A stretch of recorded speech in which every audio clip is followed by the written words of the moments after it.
Rectilinear motion, फिर position coordinate, distance, displacement, velocity, average velocity, instantaneous velocity, ये सब हमने डिटेल में कर लिया। अब मैं आता हूँ एक्सेलरेशन की तरफ। तो एक्सेलरेशन को मैं डिफाइन कर सकता हूँ rate of change of velocity. अगर वेलोसिटी में चेंज आएगी तो उसको मैं एक्सेलरेशन कहूँगा। ये एक्सेल वेलोसिटी में चेंज किस तरह आएगी, या तो स्पीड इंक्रीज होगा या डिक्रीज होगा, तब आपकी वहाँ पे एक्सेलरेशन प्रोड्यूस होगी। या जो आपका पार्टिकल है वो मूवमेंट कर रहा है, तो अगर वो उसका डायरेक्शन चेंज होगा तब एक्सेलरेशन प्रोड्यूस होगा। अच्छा, एवरेज एक्सेलरेशन में किस तरह डिफाइन कर सकता हूँ, यहाँ पे देख लें। एट टाइम इंटरवल टी आपका पॉइंट पी है और वेलोसिटी वी है। अब यहाँ पे देख ले कि जब टाइम इंक्रीज हो रहा है तो उसके साथ साथ वेलोसिटी में भी चेंज आ रहा है। मैं डेल्टा वी के साथ प्लस कर रहा हूँ, तो जो नया पोजीशन है पी डैश, वहाँ पे आपकी वेलोसिटी की वैल्यू ये है। तो एवरेज एक्सेलरेशन को मैं डिफाइन कर सकता हूँ, the average acceleration of the particle over the time interval delta t is defined as the quotient of delta v and delta t। या मैं मैथमेटिकली लिख सकता हूँ average acceleration is equal to delta v by delta t. और इसका जो unit है, unit में लिख सकता हूँ metre per second square, foot पर second square, kilometre per hour square. इसी तरह मैं और यूनिट भी इसकी लिख सकता हूँ। अच्छा, अब एट द इंस्टेंट, किसी ख़ास वक्त पे मैं किस तरह डिफ़ाइन कर सकता हूँ कि यहाँ पे इस पॉइंट पे, फॉर एग्जांपल इस पॉइंट पे एक्सेलरेशन क्या है, इस पॉइंट पे एक्सेलरेशन क्या है, अगर वो प्रोड्यूस हो रहा है तो उसको मैं किस तरह डिफ़ाइन करूँगा। सेम इंस्टेंटेनियस वेलोसिटी की तरह इंस्टेंटेनियस एक्सेलरेशन का भी कंसेप्ट है कि मैं यहाँ पे क्या करूँगा, the instantaneous acceleration of the particle at the instant is obtained from the average acceleration. ये भी मैं एवरेज एक्सेलरेशन से ही मालूम करूँगा, लेकिन यहाँ पे मैं क्या करूँगा, by choosing smaller and smaller value for delta T and delta we. तो मैं लिख सकता हूँ instantaneous acceleration,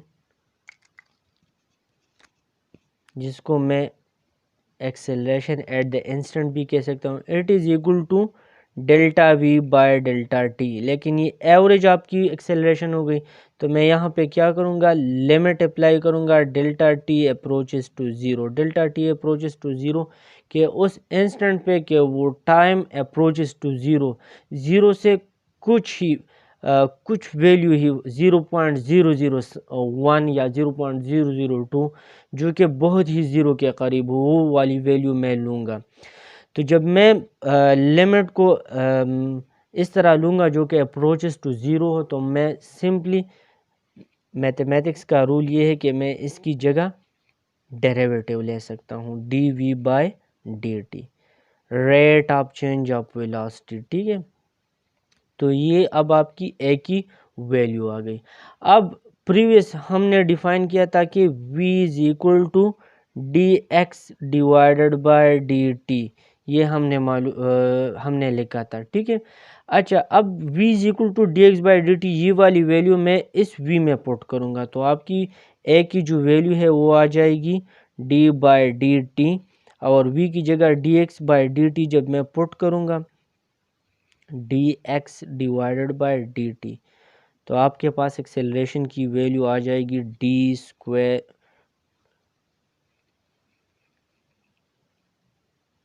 divided by d t square.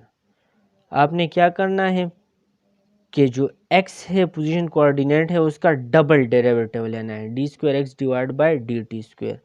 तो जब डबल डेरिवेटिव ले ले तो आपके पास क्या आ जाएगी, एक्सेलरेशन की वैल्यू। इसका क्या मतलब कि अगर पोजीशन आपको गिवन है, पोजीशन कोऑर्डिनेट की वैल्यू गिवन है, तो आपने क्या करना है, उसका डेरिवेटिव मालूम करना है, डेरिवेटिव के बाद वेलोसिटी आ जाएगी, फिर डेरिवेटिव मालूम करना है तो आपके पास एक्सेलरेशन आ जाएगी। या इन सिंपल वर्ड्स में कह सकता हूँ कि आप x की डबल डेरिवेटिव ले ले तो आपके पास वैल्यू आ जाएगी एक्सेलरेशन की एट द इंस्टेंट, जो पॉइंट आपको गिवन है कि आपने इस पॉइंट पे मालूम करना है। अब मैं क्या करूँगा कि एक्सेलरेशन की रिप्रेजेंटेशन मैं किस तरह करूँगा, प्लस ए क्या रिप्रेजेंट करेगा और माइनस ए क्या रिप्रेजेंट करेगा। अच्छा, रिप्रेजेंटेशन ऑफ एक्सेलरेशन, तो सेम वेलोसिटी की तरह इसका भी कंसेप्ट है कि अगर प्लस ए आ जाए तो इसका मतलब है कि आपकी उसमें क्या था कि एक्स इंक्रीज़ हो रहा था, तो इसमें है कि वेलोसिटी आपकी इंक्रीज़ हो रही है, वेलोसिटी इंक्रीजेस। और अगर नेगेटिव ए कहीं पे आ जाए तो इसका क्या मतलब होगा कि आपकी जो वेलोसिटी है वो डिक्रीज़ हो रही है। जब भी वेलोसिटी डिक्रीज़ होगी तो वहाँ पे एक्सेलरेशन नेगेटिव होगा, और जहाँ पे वेलोसिटी इंक्रीज़ होगी तो एक्सेलरेशन की वैल्यू पॉजिटिव आएगी। अच्छा, यहाँ पे वेलोसिटी इंक्रीज़ हो रहा है, लेकिन यहाँ पे दो केसेस हैं। दो केसेस किस तरह? पहला जो केस है केस वन, उसमें है कि पार्टिकल अगर वो पॉजिटिव डायरेक्शन में फास्टर जा रही है तब आपकी वेलोसिटी की वैल्यू या एक्सेलरेशन की जो वैल्यू है वो पॉजिटिव आएगी। और अगर आपका पार्टिकल है वो नेगेटिव डायरेक्शन में बहुत ज़्यादा स्लो चल रहा है तो उस समय भी क्या होगा, आपकी एक्सेलरेशन की वैल्यू पॉजिटिव आएगी। तो केस वन को मैं इस तरह लिख सकता हूँ कि इफ़ पार्टिकल, इसको मैं केस वन का नाम देता हूँ, particle is moving in the positive direction या is moving faster in the positive direction, in the positive direction। Case one ये है कि अगर आपका पार्टिकल क्या है वो पॉजिटिव डायरेक्शन में चल रहा है तेज, तो उस समय क्या होगा, ए आपकी क्या होगी, पॉजिटिव होगी। ये आपका केस वन है। किस केस में? एक्सेलरेशन पॉजिटिव के केस में। अच्छा, इसके लिए मैं क्या लिख सकता हूँ? फॉर एग्जांपल मेरे पास v1 है 10 मीटर पर सेकंड, और वो चल रहा है, तो अब वो तेज़ चल रहा है तो उसकी वेलोसिटी इंक्रीज हो गई 20 मीटर पर सेकंड। और टाइम इंटरवल फॉर एग्जांपल है 2 मीटर पर सेकंड या 2 सेकंड या 1 सेकंड। फॉर एग्जांपल मैं कह रहा हूँ कि v1 10 metre per second, v2 20 metre per second, और यहाँ पे जो टाइम ये लेगा ये 1 सेकंड होगा। तो एक्सेलरेशन की वैल्यू यहाँ पे आ जाएगी delta v means v2 minus v1, 20 minus 10 divided by 1 is equal to 10 metre per second square. तो 10 की वैल्यू आ गई पॉजिटिव। तो हमने कहा था कि ए कब पॉजिटिव होगी, जब particle, when particle is moving faster in the positive direction. अब मैं केस टू की तरफ आता हूँ। केस टू में मैंने क्या कहा था आपको, when the particle is moving more slowly in the negative direction, तो उस टाइम भी आपकी ए की वैल्यू पॉजिटिव आएगी। Particle is moving more slowly in the negative direction, जब वो नेगेटिव डायरेक्शन में बहुत ज़्यादा स्लो चलेगी फिर भी आपकी वैल्यू जो है वो पॉजिटिव आएगी। किस तरह? फॉर एग्जांपल v1 जो कि नेगेटिव डायरेक्शन में चल रहा है -20 मीटर पर सेकंड, फिर वो नेगेटिव डायरेक्शन में चल रहा है रिवर्स डायरेक्शन में, लेकिन वो ब्रेक्स भी साथ साथ अप्लाई कर रहा है, तो v2 की value -10 metre per second for example हो गई, और टाइम को फिर मैं 1 ले रहा हूँ, तो a की वैल्यू आ जाएगी a is equal to v2 -10 minus v1 -20 divided by 1 second. अच्छा, -10 plus 20 is equal to 1 is equal to 10 metre per second square. तो यहाँ पे देख ले कि वो गाड़ी रिवर्स डायरेक्शन में जा रही है लेकिन स्लो जा रही है, तो वहाँ पे भी आपके पास एक्सेलरेशन की वैल्यू आ गई पॉजिटिव। अच्छा, एक्सेलरेशन की वैल्यू नेगेटिव कब होगी? तो नेगेटिव के लिए भी दो केसेस है। केस वन आपका क्या है कि either particle is moving more slowly in the positive direction, और केस टू क्या है, it is moving faster in the negative direction. इन दोनों को रिवर्स कर दे। केस वन क्या है, particle is moving more slowly in the positive direction, यहाँ पे पॉजिटिव के केस में क्या था कि moving faster in the positive direction, यहाँ पे क्या होगा, moving more slowly in the positive direction. और केस 2 आपका क्या होगा,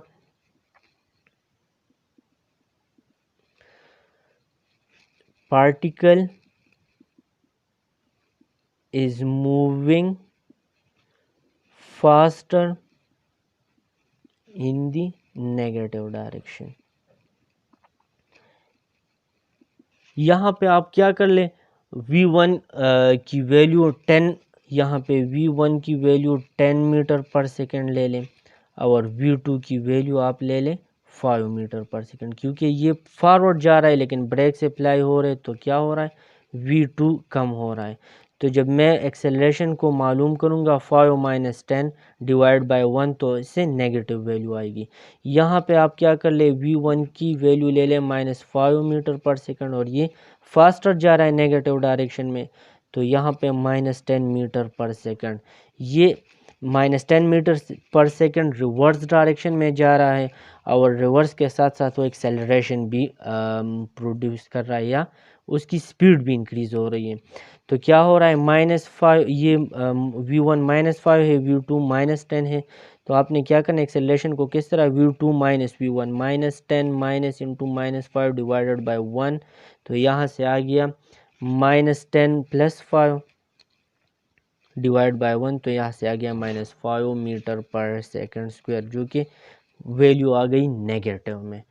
तो यहाँ पे रिप्रेजेंटेशन में हम करेंगे +a रिप्रेजेंट के वेलोसिटी इंक्रीज़ हो रही है, यहाँ पे वेलोसिटी डिक्रीज़ हो रही है। यहाँ पे दो केसेस हैं, जब पार्टिकल पॉजिटिव डायरेक्शन में फास्टर जाएगा तब आपकी एक्सेलरेशन की वैल्यू पॉजिटिव आएगी, या अगर वो रिवर्स डायरेक्शन में नेगेटिव डायरेक्शन में बहुत ज़्यादा स्लो जा रहा है तब भी आपकी ए की वैल्यू इंक्रीज़ होगी।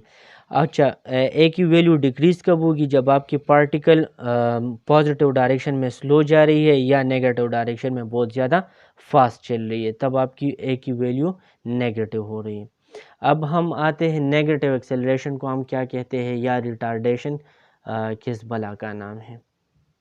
अच्छा, डिक्सेलरेशन है या रिटार्डेशन है, तो ये नेगेटिव एक्सेलरेशन को कहते हैं। जब एक्सेलरेशन की वैल्यू नेगेटिव हो तो उसको मैं कह सकता हूँ कि ये डिक्सेलरेशन है या नेगेटिव एक्सेलरेशन या रिटार्डेशन है। और ये कब होगा, ये ब्रेक फिनोमेना है। जब आप ब्रेक अप्लाई करते हैं तो आपकी एक्सेलरेशन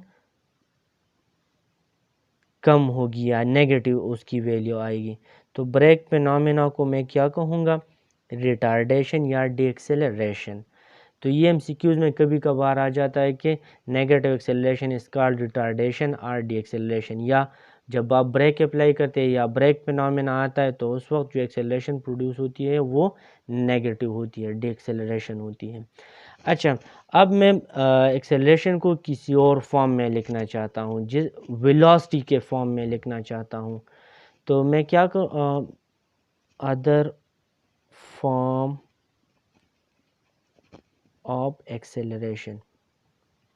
अच्छा, इसके लिए मैं क्या करूँगा, मेरे पास इक्वेशन है, for example v is equal to velocity की इक्वेशन, वो मैंने किया है v is equal to dx divided by dt।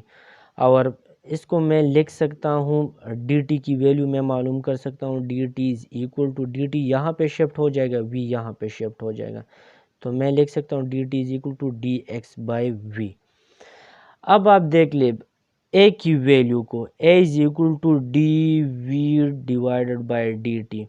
Previous हमने क्या किया था कि v is equal to d x by d t, ये हमने पुट किया था तो आ गया था a is equal to d square x divide by d t square. अब हम क्या करेंगे, ये वाली वैल्यू अब हम यहाँ पे पुट करेंगे, तो डी टी यहाँ पे हम डी टी की जगह ये वैल्यू पुट करेंगे, ठीक है। अच्छा, a is equal to d v अपनी जगह पे आ जाएगा और डी टी की जगह मैं लिख लूँगा d x divided by v. Next, अब मैं क्या करूँगा, v को ऊपर शिफ्ट कर लूँगा। जब v को ऊपर शिफ्ट कर लूँगा तो a की वैल्यू आ जाएगी a is equal to v d v by d x.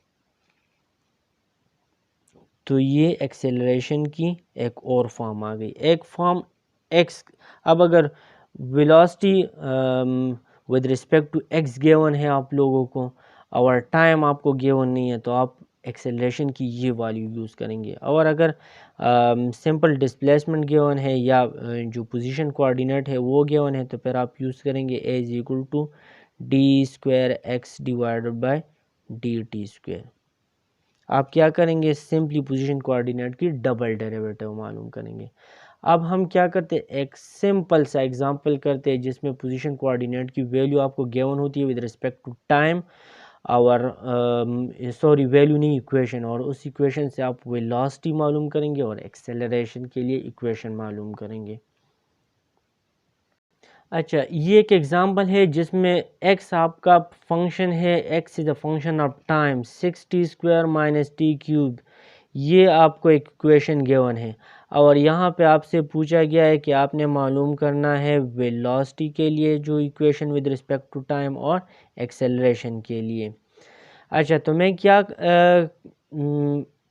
X की वैल्यू गिवन है, अब मुझे पता है velocity v is equal to d x divided by d t. अब x की वैल्यू क्या है वो मैं पुट कर लूँगा d बाय डी टी, और x की जगह मैं पुट कर लूँगा 6t square minus T cube. यहाँ पे आ जाएगा जब 6t स्क्वायर 6 कांस्टेंट है बाहर आ जाएगा और t स्क्वायर की डेरिवेटिव आपके पास आ जाएगी with respect to t 2t। Next यहाँ पे क्या आ जाएगा 3t स्क्वायर, तो v की वैल्यू आ जाएगी 12t माइनस 3t स्क्वायर। अब ये v with respect to time आ गया, उसकी इक्वेशन आ गई। अब एक्सेलरेशन को मैं किस तरह मालूम करूँगा, मुझे पता है a is equal to d v by d t, तो v की वैल्यू क्या है वो मैं यहाँ पे पुट कर लूँगा d बाई डी टी और उसका डेरिवेटिव मालूम कर लूँगा 12t माइनस 3t स्क्वायर। यहाँ पे जब मैं डेरिवेटिव मालूम कर लूँ तो आ जाएगा 12 और t की डेरिवेटिव 1 है, माइनस यहाँ पे 3 और डेरिवेटिव 2t, 12 माइनस 6t, तो a की वैल्यू आ गई 12 minus 6t।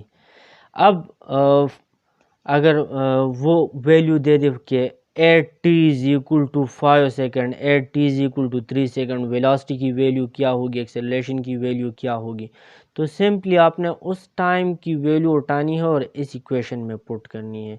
For example at t is equal to 1 second, तो आपने यहाँ पे 1 पुट करना है, 12 और 1 तो 12 माइनस 3, तो 12 माइनस 3 से आ गया 9, तो velocity at t is equal to 1 second, velocity की वैल्यू होगी v is equal to 9 metre. मैं करता हूँ, ठीक है, at t is equal to 1 second, इस इंस्टेंट पे आपने क्या मालूम करना है, वेलोसिटी की वैल्यू, तो v एट 1 सेकेंड की वैल्यू आ जाएगी 12 इंटू 1 माइनस 3 इंटू 1 स्क्वायर, तो 12 माइनस 3 इज इक्वल टू 9, तो वैल्यू आ गई 9 मीटर पर सेकेंड। तो यहाँ पे जो वेलोसिटी की वैल्यू है वो 9 मीटर पर सेकंड, और एक्सेलरेशन की वैल्यू क्या होगी 12 minus 6 into 1, 12 minus 6 is equal to 6 metre per second square, ये एक्सेलरेशन की वैल्यू आ गई। अच्छा, इम्पॉर्टेंट बात, अगर आपको डेरिवेटिव या इंटीग्रेशन क्लियर नहीं है तो फर्दर आप नहीं चल सकते, इसलिए डायनेमिक्स के कोर्स के लिए ज़रूरी है कि आपको फुल नॉलेज हो डेरिवेटिव का और इंटीग्रेशंस का और लिमिट्स का। अगर डेरिवेटिव इंटीग्रेशन आपको क्लियर नहीं है तो आगे जो चीज़ें आ रही है वो फिर आपको क्लियर नहीं होगा, इसलिए ज़रूरी है अगर आप लोगों को क्लियर नहीं है तो आप प्रैक्टिस कर ले, रिव्यू कर ले और जितना भी डेरिवेटिव है, इंटीग्रेशन है, वो आप कवर कर लें।